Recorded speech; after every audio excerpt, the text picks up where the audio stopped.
Hello and welcome to the latest edition of the Rugby League POMcast. But it's actually a special because I'm joined today by a guest. It's not Sam, it's not Andy.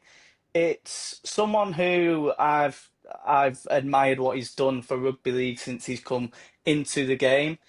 It is the York Knights owner, Clint Goodchild. How are we doing, Clint? How is sunny York treating you? Yeah, it's a beautiful day today, mate. Thanks for having me on. Thanks for the kind words. It's yeah, very kind. It's all right, mate. Obviously, I heard you did a BBC Sounds interview the other week that came out. I think was it late last week that came out. Yeah, we Um, and I, interviewed at half time in the Valkyrie game. So yeah, yeah, that's good. I mean, we'll get on to the Valkyries, I'm sure later. They've broke me being a St. Helens fan's heart many a time in them grand finals. yeah, it all goes around, So mate. They've done us a it lot of always does, doesn't it? don't worry. Yeah, Yeah. So, but first of all, just want to kind of get a bit of background onto yourself, Clint, and kind of get to know you a little bit as a person. Like, in terms of rugby league, obviously you're from Australia, which is me living here. It's been huge, kind of walking down the street and seeing eight or nine different jerseys of rugby league, and it's a little bit different being in the UK. I just want to know really like what's your first memory, like core memory of rugby league growing up in the bush in Australia, as you've put on your Instagram. So I know me, my first live game that I remember vaguely was actually in New Zealand watching the Melbourne Storm and the Wars battling it out. I think it finished 14-12 if I remember rightly, back in 2003. And I just kind of want to know what was your core foundations of rugby league? yeah. It actually goes back to the Kangaroo tours. So Oh, I have really? an older yeah, I have an older brother who's 8 years older than me, and probably led me astray a bit. But in the middle of the night when the Aussies were over here in the UK, you'd nudge me, wake me up. We'd go into the lounge room. Mum and Dad probably didn't approve, and we had a little TV about this big, and we'd literally sit on the carpet, arms folded this far away from the TV, and it just looked well. Everything about the game, in the 80s and 90s over here looked different. It had a white ball, and it was always misty in the middle of winter, and for some reason, it That just it really was. stuck. Yeah, it just really stuck. And I think it's also, uh, Big Brother, so you're sitting there and it's kind of, Yeah. it into you in a different way. And I just became obsessed with the game, mate, and obviously that's never changed. So, yeah, I'd say that's my Obviously.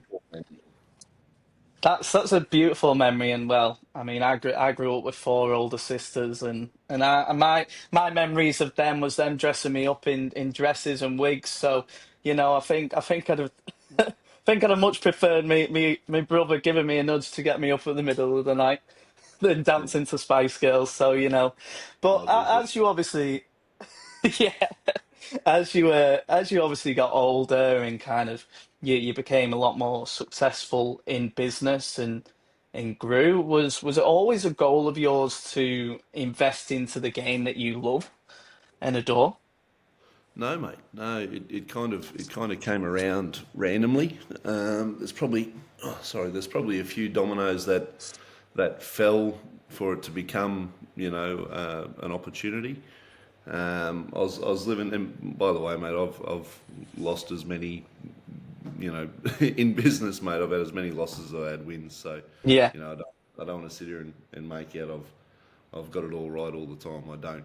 But I was in we learn from our Colorado. mistakes, don't we? Oh, you hope so. Yeah, I was in Colorado at the time, and the mayor of a city within the city of Denver, a little city called Glendale, they decided they were going to make rugby their brand. They made a Really? council stadium. And being an expat, you just go along to the rugby on a Saturday or a Sunday and watch, and got to know the mayor of this little town. And he's like, righto, well, we're going to enter the Major League Rugby, the professional rugby union comp, and we're looking for some investors. and I chucked in a bit of money, and very passive. I think all they really give you was beer on Saturday, and that was kind of it. But uninvolved operationally. But my skill set was business turnarounds, so that's what Yeah. I did for. And I'd go into businesses that were struggling, and I'd try and sort them out. And somehow, some way, through friends of friends of friends, there was a bloke who was working with or at the Wolfpack in Toronto, and Yeah. and they got wind that there's some silly Aussie that invests in rugby and does business turnarounds. So I got a random phone call from a guy up there. They wanted to have a chat. I said I'm happy to have a chat. Rugby league, any sort of Yeah. had it been probably any other sport, mate, I wouldn't have even picked up the phone, I don't think. But just the inquisitive nature of the fact that it was rugby league, and I hadn't been involved in the game since I left school, really. And yeah, had a few phone calls, had a few online meetings, looked at it for I'd say maybe a month, mate, just to get a feel for where the club was at and what the situation was. And it wasn't for me. I won't go into details, but it wasn't for me. It was going in a direction that I couldn't see how I'd contribute to turning it around. Then COVID came. The Wolfpack exited the competition, and the world kind of changed there for a while, didn't it? And I was stuck at home, Yeah. which I'm not good at being at home. I tend to find any excuse not to come home, and I like to be out, busy and working in businesses and travel and whatever. But I was forced to sit home, and one of the guys that was working at the Wolfpack at the time, after it folded, about 3 months later, he reached out randomly, and he was doing consulting work here in York, and said, Wow. I think you should have a look at this one. And I had nothing better to do at the time, so I started to look at it and started to see the opportunities, and it was very different, than Toronto, and that situation. And I just, started to put the pieces together in my head, and my little brain started spinning, going, I think this is an opportunity. I think this could, take it to another level, and yeah.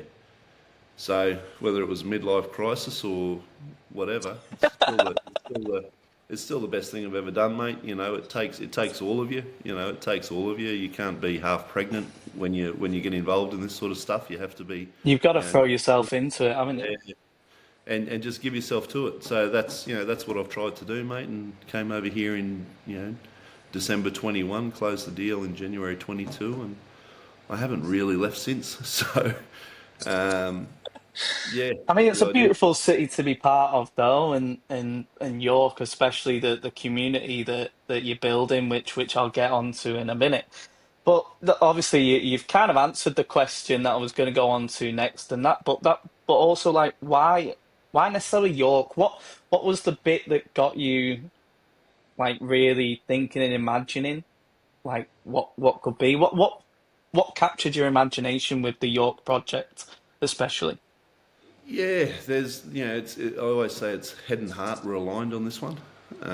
So there has to be an element of data-driven decision making, and York is a rugby league city. It's an affluent rugby league city with a brand new stadium and a big catchment area.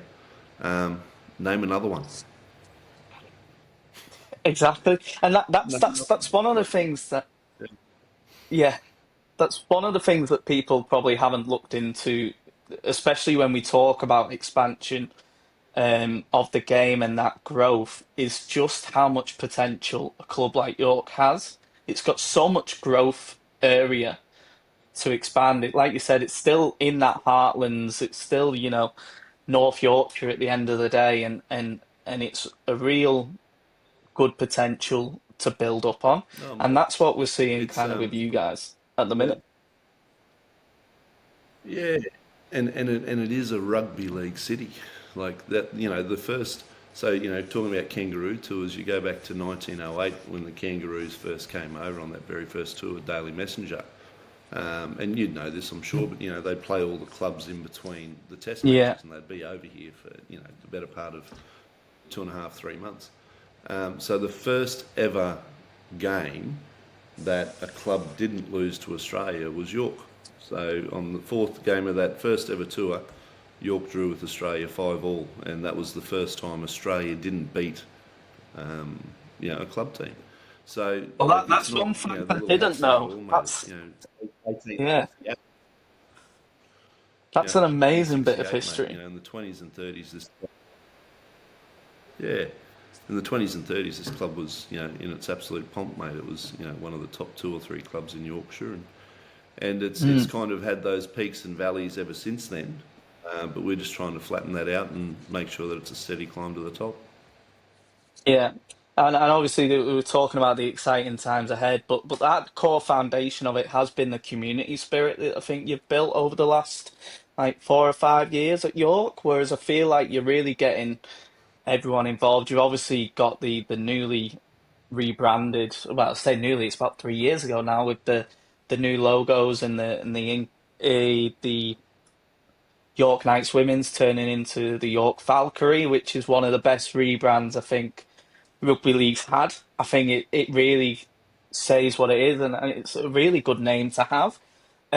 Was that like part of the bigger picture kind of thing? Like make everything all in one, have the club become a club for all, like really capture the imagination of the community around it. Yeah, you have to be a part of something bigger than yourself, and that goes, in multi layers, right? So we need to be a Hmm. part of the community. That's bigger than the club. It's more important than the club. But when you do that, what actually happens is that people want to be a part of the club because it is, a representative of the region. So, that was I wouldn't say it was by design, but it just makes sense. We don't sit Yeah, there and talk about it and I have to convince people that this is the right direction. No, no, no. We're going to put money into the foundation. The more people in the foundation, the more schools we get to see. The more schools we get to see, the more people we get to support and showcase. And the rebrand with the Valkyrie went really well. That was a sleepless night beforehand because I was like, geez, here we go. Let's see if this actually does make sense. And thankfully it was very well received. And it's and yeah, now it has become a brand in itself and an identity for those players and staff that they have a great deal of pride in. That is their badge and that one club, two teams thing. But mate, people don't see, and we probably don't do enough banging our own drum around, the learning disability team. We've launched the wheelchair yeah, team. Uh, the foundation's gone from one full-time person now to three full-time people, two part-time. In a lot of the playing contracts, we work in extra hours and they go and contribute to the foundation and the schools and that sort of stuff. And when you talk community, when I bought the club, there were four juniors, excuse me, that were a part of the extended squad, and they were from the York clubs. They were local York lads, but they weren't what I would say at that stage cultural leaders in the team. We had one yeah, international player, Brendan O'Hagan, good player, good kid, but he was the only one that was actually living in York. Everyone else in that team, other than the four young fellas and O'Hagan, all lived outside and they would just come in for training and they'd leave. And there wasn't really a connection to the city, from a playing standpoint. yeah. That's not good. Yeah, well, it's just a different way of doing it, isn't it? But when Yeah, as we've progressed now and into our fourth season, mate, I think we have 13 or 14 people that live here in the city, and they, being a that's good. part-time, yeah, being a part-time team, you work with people, you're on the streets, and we don't have a big drinking culture here at the club at all, so it's very much coffee club, and all the guys, get together and they spend more time away from training, and they get to know what they're about, and they get to ride the highs and lows of life together, and that bonds people. That does bond people, and the more you care about the bloke or the person next to you, and the more they care about you, well, the more you're going to do for them. So I think that there are these incremental little things that are very hard to measure, but the impact is undeniable, and that's what we're seeing this year. And we saw it last year too, mate. We were, I think, mid-season we were sitting second last, and I don't think it's I don't think it's too wishy-washy to say that, in that semi-final against Wakefield, 15 minutes to go, we're in front and we were pushing them. Um, Yeah. you know, that's quite a turnaround, and you know, hopefully Similar that. to what London did the other year, wasn't it? Where they were rock bottom for up until Yeah, July, and then they just suddenly yeah, picked it up. It's a really strange league, that championship, and it's kind of like similar to the football championship in a way. But now, like you're seeing that this year, especially, it's probably the most competitive the championship's been, with probably the top five clubs fairly similar and fighting and swapping places with like Toulouse, yourselves, Bradford. I think Sheffield were up there, weren't they, at one point? And seeing like the points differences between yous has been it's a real shame that we couldn't have seen that televised and like got a little TV deal for some of it, especially coming into this back end of the season where you've got so many teams fighting for that top spot. And I think that's one thing that we are really missing. Whereas the other year we had every Monday night, wasn't it? It was on Premier Sports, and we had that extra day of rugby league on our tellies, and it Mm, would have been I really good to see think that. you're trying. I think you're trying to stir me up, mate, because there was, and I've been quite open about it. There was a TV deal offered, a multi-year TV deal offered to the And champ I've to this was broadcast every game for no charge to us, and you know, um, yeah, the vote went the other direction because heavens to Betsy, we can't miss out on our 100 potential travelling fans a week. We better but keep this brand. We better keep this yeah, brand aside. exactly. That's the way we're going to grow the game. Exactly, and we're seeing that in the minute with the way they're going with the likes of Catalans, for example, in Toulouse, and the way the votes are going in that way. But I don't want to put you in a dark corner at all, Clint, with this questioning. So, All but right, mate. but one thing, it Uh, was it was going to be one of my things with the expansion of the league. So this yep. this has been a topic, whether we're going to 14, whether it's 12, and kind of with the new administration coming in, what's the communication been like from the RFL to the club owners that are, vying for positions that are kind of, has there been much communication on that front from the plans here on out from this massive review that you could maybe let us in on? Well, it's a tough one, mate, because the RFL can communicate all they want, but the reality is the RFL don't make the decisions. The Super League clubs do. So as far as as far as communication goes, at this stage it's still the IMG grading that'll dictate, which teams are in the top tier, regardless of whether it's 12 or 14. In regards to it being 12 or 14, that really is in the hands of the Super League clubs. So, I think they've got a meeting early next week to discuss it. I don't expect that there'll be a result from that, but hopefully it gives us an indication on the direction or the questions. Sometimes you just want to know what the questions are. Yeah. Yeah, yeah, yeah.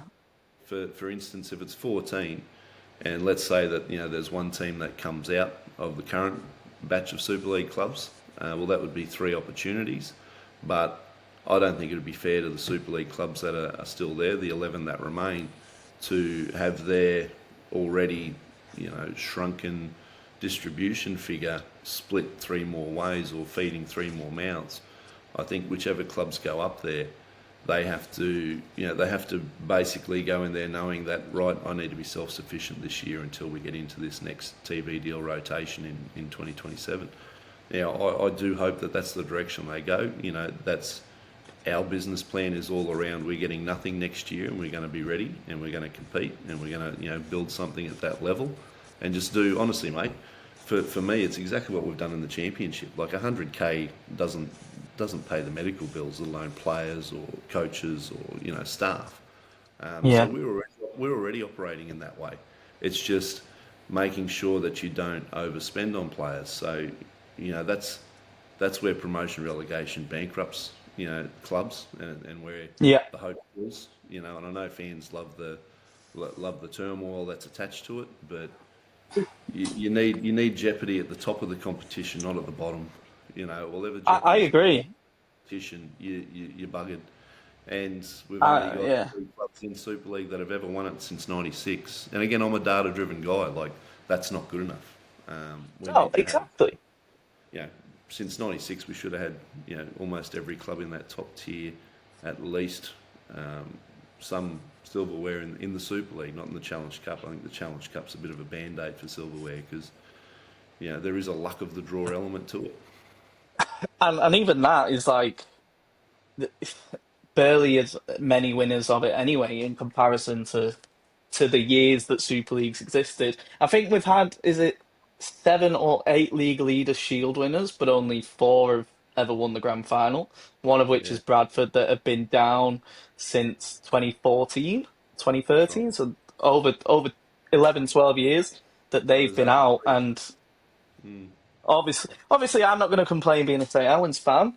You know, it was good to win 4 on the bounce after losing 5 in a row back growing up as a child, but it's not good. And I'm one of the English fans that is pro registration, pro getting rid of promotion and relegation because, like you said, you need the thing that sells our sport is the playoff system, and that should be the marquee thing, and you should have that bottom thing of going right. Listen, if you're failing this year, build on for the next year, and we can keep growing. You seen that with Penrith in 2019, finished second bottom, and then they were in the grand final in 2020. And then you're sitting with North Queensland. They finished wooden spooners in 2020, and then in 2021 they finished second. And that's how you can build a team and build a competition, in my Yeah. opinion. Well, it allows for you to have a development mindset. So you Yeah. use those two examples you just used there. They didn't reinvent the team. They invested. They got, once those young fellas in 2019 at Penrith got games under their belt, then they got a big pre-season now, knowing what the level is. They adjust, they grow, they get stronger, they get smarter, they adapt. Promotion relegation. It's almost like you sacrifice what you want most in winning a grand final for what you think you need now. And so, your average age of your playing group tends to be older and more veteran because you think that that's going to give you more predictability in your results and it's going to give you a Yeah. better chance of staying alive. But what you're actually doing is you have no longevity to your squad. Every 2 years you're going to have to reinvent yourself. You're going to have to go and find another bunch of veterans, and well, we're obviously not winning, so we're going to have to pay overs for them. And oh no, we can't Yeah. afford to spend it there because we need to stay up. Because if we come down, we're going to have to break it all up again. And it just It's like it hitting just the panic button. it just drains and drains and drains and drains the money and the effort and the energy. Whereas if you actually know that you've got an opportunity to just build something for 3 years, like if you just knew you had 3 years to build something, well, all of a That's sudden a the lot. average age of players goes down.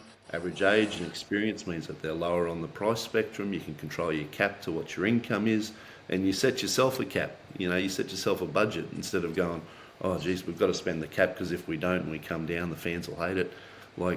You have to make business decisions, not fan decisions, and Yeah. that's a difficult thing to do. It is. It is a difficult thing to do because let me tell you, Especially in sport. people tell you what they think. I was on the train last night. I was coming down. I got into York about 1:30 last night, and where did I see this? It must have been in Newcastle. So I had on the late night train. There was about 2.5 hours, and he's a great bloke. Been a York fan forever, and sat down next to me, and he told me what he thought for 2.5 hours. And, at starting at 11:30. Right through to 2 o'clock, and I'm like, you got to wear it. You have to wear it. And it Yeah. wasn't all, there's good parts to it, but it wasn't all good. And he had some bloody good points. So you just you have to make decisions based on the future and what you're trying to do, and that North Star, whatever that North Star is for your club. For us, mate, it's got to be winning the Super League. If that's not the North Star and that's not the direction we're constantly trying to move in, I don't mind if we sit still sometimes, but we can't go backwards. We've got to be Yeah. incremental in our approach, and we don't get it right all the time, mate. Everyone, winning covers up a lot of things, doesn't it? At the moment, mate, there's so many things we have to get better. We have to get better. We have to get better with our commercial. We have to get better with our match day engagement. We have to get better with all these things. But there's a feel good vibe to the place at the moment because we're winning.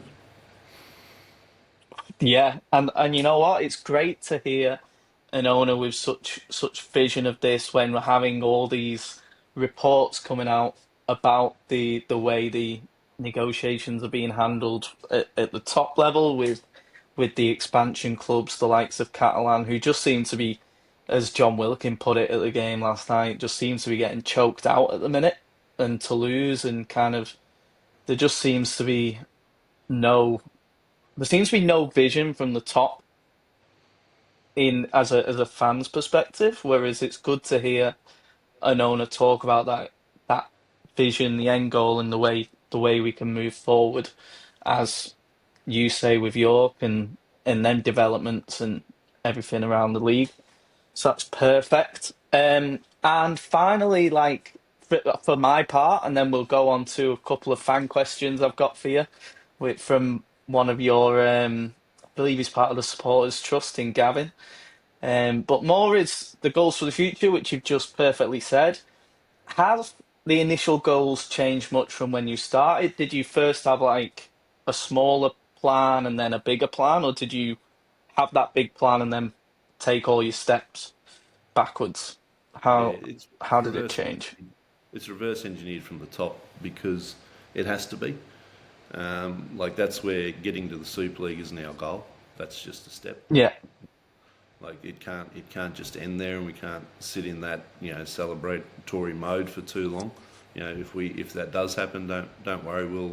We'll enjoy that moment with the community and the fan base and those that have been on the journey. But that ain't the destination. Like I don't want to walk down the aisle and hold hands. I want to get to the I do's at the end of it. You know what I mean? Like it's about getting that ring, mate. It's about getting that ring, and anything short of that is let's keep going. And then, one of my favourite quotes and I'm not a massive American football fan, but this one like stuck with me, is when someone asked Tom Brady which of his 7 rings was his favourite, he just said the next one, and I just went, oh, I like that. I'm gonna steal that. So, that sort of mindset where it's just this is the job at hand. Let's go do the job, and let's continue to go, down that path. And don't get me wrong, mate. Like I understand that they're lofty expectations, but we're just people. Like I hate to break it to you, the guys at St Helens, they're just people too, yeah, and it's about who's working harder and who's on board. Like we're very much if you're not on the bus, you're in front of it. You're not just off it, you're in front of it, and that's the way that we have to operate. And you look at how your weaknesses are actually strengths. We're a small organisation. That means we can manoeuvre really quickly. We can change direction as a club really fast, and we can adapt to our environments and the changes at the top or whatever it may be. That's not easy for a big organisation. It's like, the difference between, a jet ski and the Titanic. Like we wouldn't have hit the iceberg, and if we did, we'd probably just bounce off and it wouldn't even know we're there. But those big ones, mate. If there's big changes in the game, that's going to have massive repercussions. So everyone's strength is their weakness, and vice versa. We try to stay on our toes and be very quick to adapt. There's no board here. There's no committees. There's no let's get together next week and discuss, and then a month later we'll vote. Mate, that's too late. It's gone. We make the decisions and we do them, and we don't always get it right, but we use that as our advantage, our ability to make a decision and adapt quickly. Don't know yeah. where that came. Can't remember what the question was. Oh, the vision. No, the vision hasn't The changed. The vision. vision hasn't changed. Yeah, the vision's the same, mate. And I'm big on, I can barely read, so I'm big on drawing pictures. And the Yeah, picture that I set out, we have our club values. Here's our 13 club values, regardless whether you're a player or a coach. I don't care, what position you have in the club, whether you're in the shop, whether you're in the foundation. These are our values as a club, as an organisation. And then this is our timeline of what I want to have. And it's not, hey, I want to win the Super League in this date. No. It's what's the average age of the squad? Do we have, how many kids do we have in this year through our development yeah, system? How many players are going through our development system into the England squad? And this is set out to 2035, and that was done in 2021. So I want to do those things while I'm still thinking clearly. So all those goals were set out before I owned the club. Because the moment you step into those shoes and you step into the spotlight, and the moment that there's pressures and personalities and results and media and all these confusing things around you, if you're trying to set goals, then you can't help but fall into the trap of, well, we need to win this week. Yeah. It can't. And that, It can't be the yeah. ultimate. That's similar to how like the NRL recovered after the Super League war was they set a 25-year plan, I believe, or they set somewhere in the future and they prioritized going. I'm sorry to bring up the subject again, but they prioritize eyes on the screen rather than bums on seats. And that, because if you have a TV revenue, that is a stable income for you to then build up on, and then everything else is a bonus. You include that with the fans, etc. And they had that long-term vision in order to recover from what the Super League war decimated in Australia.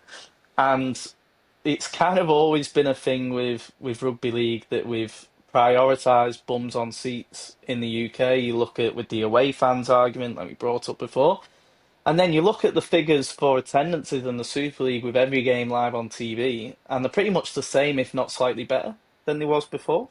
Oh, So mate, they're it they're does they're a lot better. Like you go over the exactly. last 25 years. Well, but don't just look at rugby So it league, doesn't mate. matter. This is the thing, right? I'm sure I'll get some criticism over this, but so be it. So, like in that council meeting the other day, the guy that they had present, which is the basically a watered down version of what we were presented 4 years ago. The guy that we had present said that the experts in the sport are all in this room, and I agree with him. They are. All the experts in this sport are all in the room. How many experts in our industry are? Our industry isn't rugby league. Our industry is sports and entertainment. And you look at the data, again, I've used that word too many times. You look at the evidence that goes along with every sport. You show me a sport where their viewership has gone up and their attendance hasn't. Show me one. Like when rugby league is not a it does not sit outside the world of sports and entertainment. It is within that world. What are you Show on me a about? to the rules. You're not listening to these people. Mate, there's good We're our people in own there. little bubble. And here's the thing, I right? know. It's not a criticism of the people. They work so hard, mate. They are so committed. They Yeah, care. yeah, But the decisions need to be made outside of the emotional attachment to their clubs. yeah, And that's a very difficult thing to do. It's like, and you can't expect them to do it. It's like asking a parent which kid's their favourite. Like you just can't. yeah. There is no answer. So you can't put that question in their hands. And while ever we go to the clubs asking them to vote for what's right for the game, but not right for their situation, good luck. So it is the self-interest argument that we've been saying for I'd a say while, and it it's the self-care, mate.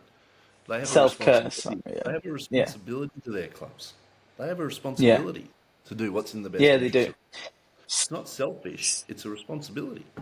Yeah. So do you think like I don't know many sports that have a voting system like we do in rugby league in terms of someone in League One has the same say as a vote for some decisions as Super League clubs, and then other decisions it's just up to the clubs. Like for me, it should be an administration working towards a goal, and actually, I don't know what the RFL govern sort of thing. Like I just don't know what they govern. I don't think they govern anything as a personal perspective because we seem to constantly have these new ideas. So for example, when we first brought licensing in 2008, we gave it 4 years and then scrapped it. We then go to something else, we give it 3, 4 years, scrap it. And now we brought in IMG who are in the business, like you said, of sports and entertainment, and they're a marketing firm. They did wonders with the UFC and didn't do too well with tennis, but we brought Didn't do them too in order well. to give us well, they did well. Have They you did seen how much well. coverage Wimbledon got this year? Yeah, Oh yeah, my, yeah, they yeah. did they No, did mate, they've done an yeah. awful lot with this worldwide. Yeah. So they are the experts. We brought them in, we're paying them a fee, and yet within 3 or 3 or 4 years again. There's talks of scrapping this 12-year plan, and I just find it absolutely strange and bewildered that we're constantly repeating. History seems to repeat itself in English rugby league a lot Yeah, in that sort no, of thing. it does. It does. So And you know, the reality is, mate, that you know, I don't think the RFL is really in charge of the game. yeah, the- Therefore, you know, therefore they become the, you know, they become the, the the group that get targeted when there is change. yeah, But that change is always forced from within. You know, whether yeah, the RFL could be absolutely clear in what they think we should be doing, but they do not have the control to execute. And so that's where, you know, you cannot, and I'm one of them, you know, like I have my opinions and my agendas and I'm pushing my direction, and that's not always the direction that, you know, other clubs want, or even potentially the RFL want. But at some point, I do hope that the governance of the sport is given control. In many ways, I look at it like we need to be like the Tuesday meeting with the Royals. Do you know what I'm talking about there? And I might get this wrong, but I'm sure people will get the, you know, analogy. The Royals don't run the country. Do you know what I mean? The Prime Minister yeah, does, or you know, the government does. But every Tuesday, that Prime Minister had to sit down with the Queen and tell her why he's doing what he's doing. You know, she can't change it. yeah, Why are you doing what you're doing? Now, if it gets to a stage where those answers aren't right, then you know, I'm sure that there can be extra pressure applied. There can be, you know, things done to where the prime ministers change. You know, like politicians. yeah. Politicians.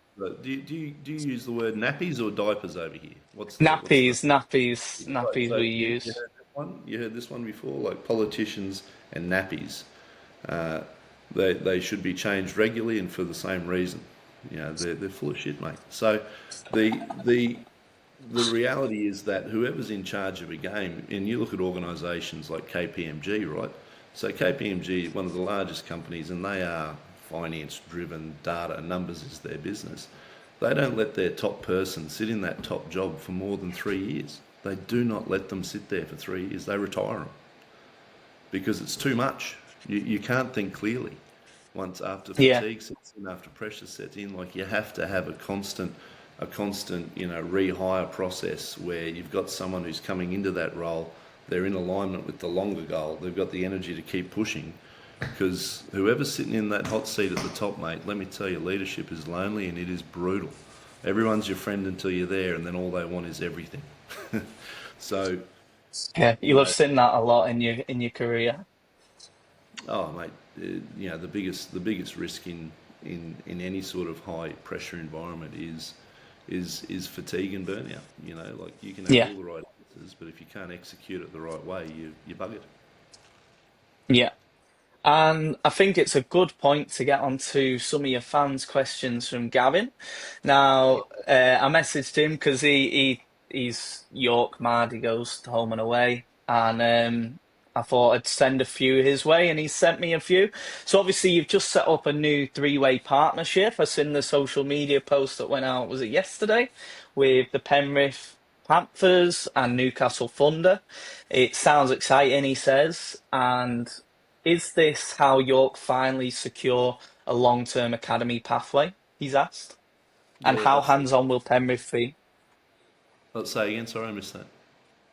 How hands-on will Penrith be as well in this? Yeah, Penrith won't be hands-on in a sense of delivering, but you know the great thing about our relationship with Penrith, and although it's, you know, it's public, you know, we made an MOU, you know, press statement. I don't know, maybe 12 months ago, whatever it was, and then, you know, we've brought Newcastle into that as well, looking at that as a region, you know, from North Yorkshire up to the northeast, and everything in between. Penrith won't be hands-on in a sense of this is how it's run, but Penrith have the largest catchment, and Area. executed, they have executed and expanded their area strategically. So, you know, the Panthers juniors, so they have a presentation that they gave us. and they gave it on Tuesday to the men's team and the coaching staff from Newcastle. Oh, not the men's team players, but the men's team staff Yeah, from yeah, Newcastle. And then on Wednesday to the women's staff and to Hendo and a few other people that we wanted in that meeting. Um, Penrith made the decision, I think, 10 or 11 years ago that they were going to take what was already the largest junior catchment and they were going to increase it. And they went further west. And when I say further west, living in Australia, you'll know that these distances are different to here. yeah. I've been But Dubbo, mate, and yeah, yeah. So but 4 hours. exactly Orange. They go 4 hours west of Penrith, which is if you've ever driven from Coogee Beach to Penrith, that's an hour and a half most days as well. So Hmm. and that's the same city. So the the mindset of we're good, but we can be better. And they went and they captured that region, and they did it 10 years ago. And the easiest thing the way that they put it is when they first went out there, all the kids at the community club, and they say, all right, how many here are Panthers fans? And there might be, let's say, 100 kids, and one kid sticks his hand up. You know, that was it. You know, so they Pantherised it. They went out there and they Pantherised it. Hmm. Here's kit. Here's the access. This is what we do, and this is how we do it. And they coach the coaches so that, being a regional kid myself, one of the hardest things for me with the various sports when I came into boarding school, all the calls were different, all the systems were different. It's like a kid that goes out on loan. I think it does in many ways more detriment than good, because they're playing in a system that they don't know what the calls are, they don't know the defensive system, they start to get isolated, and there's mistrust because they don't know either the person or where they're meant to be, Yeah.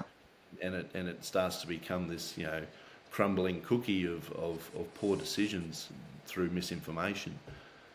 Out there, every club has the same call and does the same basic drill. So if you're an under 14s, you're getting, I'd say 40% of what the drills are that the top tier NRL Panthers are doing. The basic drills, the things that get you your line speed, the things that get you into the game, spatial awareness, basic ball structure, and it's all the same calls. So when those kids come in from the regional areas to a carnival and they say, right, we're going to go do, zebra drill, well, every kid in that carnival knows what zebra drill is. So they've all got a level playing field, and then you can actually start to see which talent, can go to that next level. And they've executed it well. So instead of going west like Penrith did, we're just going to turn it and try and go north. And we're trying to have those North. regions. We're going to try and have Yeah. those regional hubs. So, Newcastle, York, and potentially if you're trying to make a pyramid, you look at Carlisle or somewhere like that to get Yeah, that yeah. pyramid of catchment over the Bit of next 10 Cumbria years. maybe potentially, but Yeah, but you don't want to go in there and rob Peter to give yeah, Paul yeah. from a development standpoint. But capturing that northeast region is important to us, and it's a part of a 10-year plan. And Penrith have literally given us the template. They've gone, hey, we thought this might work. Turns out it works really, really well.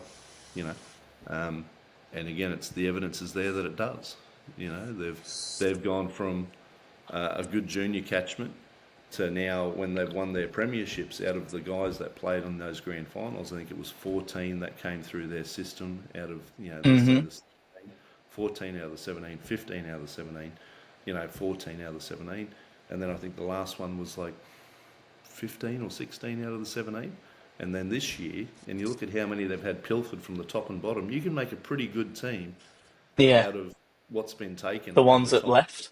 Yeah, like Katoa, he didn't even get the chance to play for Penrith.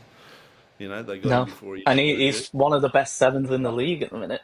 Yeah, no, and If not the he was best always in at the minute in form. he was always going to be. So we Yeah. hope that we can transition from being a recruitment club, which we are at the moment. We are a recruitment club. We're a systems recruitment club, into a development juniors club. But Yeah. we need to get away from the M62 and we need to go north. So that's what this is about. It's risky business going away from that M62, you know that, Clint. Is it? Is it? Tell me It's about the not at risk. all. That was a Is it a risk? joke. Oh, It's not at yeah. all. It's the English sarcasm, Clint. I'm pro expansion. Don't you worry about that. Like it's just mental that we haven't got these areas captured already and captured the imagination. You look at Magic Weekend, for example, and the crowd it brings up to Newcastle, the revenue it brought last year, I think it was upwards of 200 million to the economy of Newcastle, and yet we still haven't put the groundwork in to help capture the imagination of them even further than what we already have up in the northeast. Like that's a zone that we should have done. It's a working class community. That should already be a rugby league heartland expansion for me. Like it's scandalous that it already isn't. Yeah, But moving sorry. on, yeah, all in good time, exactly. And moving on to the next two questions, only got three more left. Is the rumored signings that obviously have captured the imagination of everyone? They sound impressive. And would these players be joining the club regardless of the division you're in next season? Are they already like secured? He wants to know. Not mentioning names or anything, but you know, Yeah, Gav, are they Gav can, looking? Gav can ask me about that one tonight at the beautiful Oddsall, mate. I won't There you go go. there. No worries. Absolutely, completely understand. And if York go up, is there an opportunity to bring York-born players going back to your academy? Um, that were on the verge of Super League back to the city, so the likes of Ollie Pratt, AJ Trowse, is that something long term? You know, like how London built around the London area and kind of kept it in house. Would you like to bring some of them players back to add to It, your it, community? yeah, it has to make sense from a performance benchmark standpoint, but like Ollie Pratt's the Yeah, perfect example, mate. Literally on this train ride last night, I was talking to him about it, and we tried so hard to keep him. We had him here for that season on loan. He's a York lad. It's obvious to me that someday that kid's going to play for England, and he's he's just been so unreal, creative. mate. He's so coachable, mate. And at the time we came really, really close to getting him. But the reality is that ownership changed at Wakefield. Big big checkbooks came out, and they just bullied us out of the conversation. Which, to Ollie's credit, mate, he's playing in Super League. He's playing well, and he's getting paid well to do it. So you can't begrudge the kid. But No, it, not at all. it's always, if there's, let's say, if there's two people that we see as equals, and that they are on the path, and there's only one spot. If one of them's from York, that's the way we go. You know, Yeah, but I I can't like that sacrifice idea. standards. I can't sacrifice the standards to do that. But the goal is No. that today, out of our development region, we are self-feeding. Because again, you look at the three clubs in Super League that are winning it regularly or always, they breed from within. But, Breed from yeah, within. They feed exactly. from within. So we need to graduate to that stage. But I'm also smart enough to know that that is a 10-year process.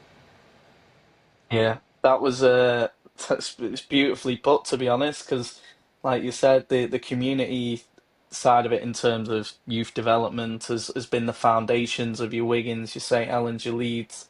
Yeah, Yeah, less, yeah. So it's they just built it's from within. paramount that there has to be. Yeah, exactly.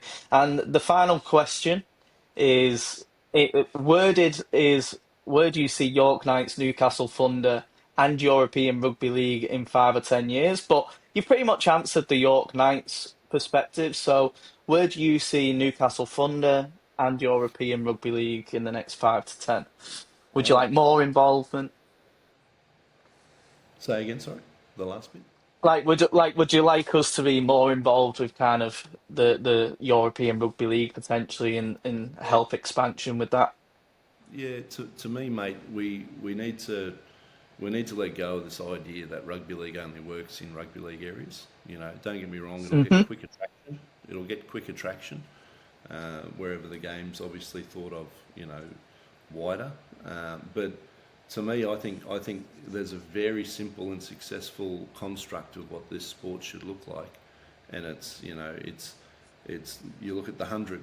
So for what 100, 200 years, county cricket was that's the way cricket should be done. It should be done this way, and it should be done that way. Rugby union, same thing. This is the system. This is what we do. This is And then the hundreds come out. I don't even know how long the hundred's been around, but I'd be surprised if it's 10 years. Few years. Yeah, it won't be 10. Won't be 10 at So all.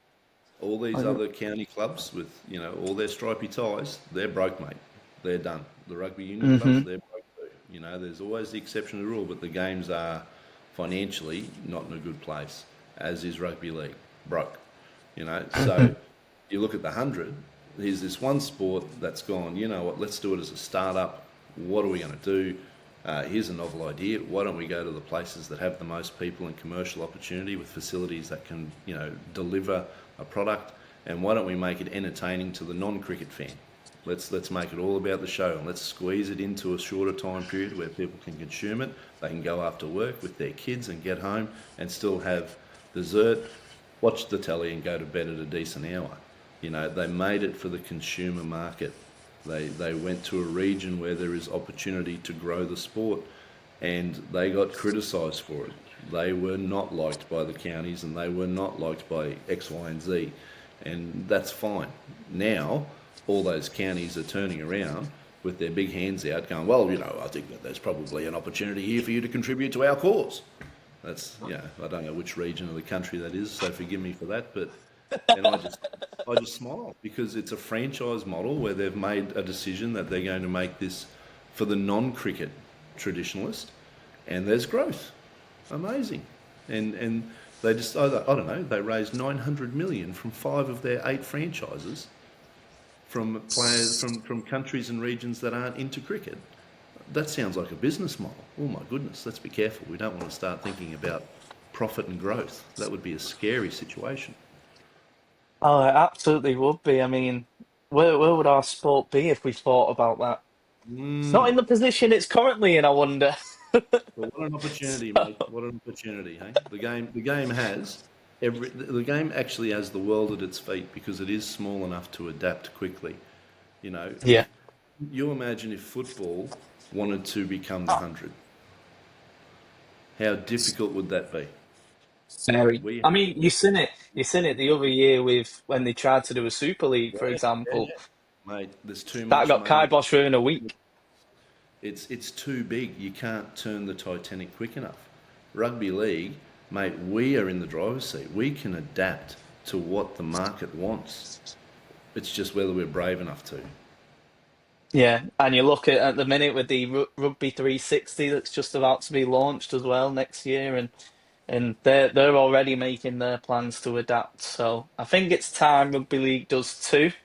But I think these are all the questions I've got from him, and it's been an absolute pleasure, Clint. Thank you very much for joining the podcast.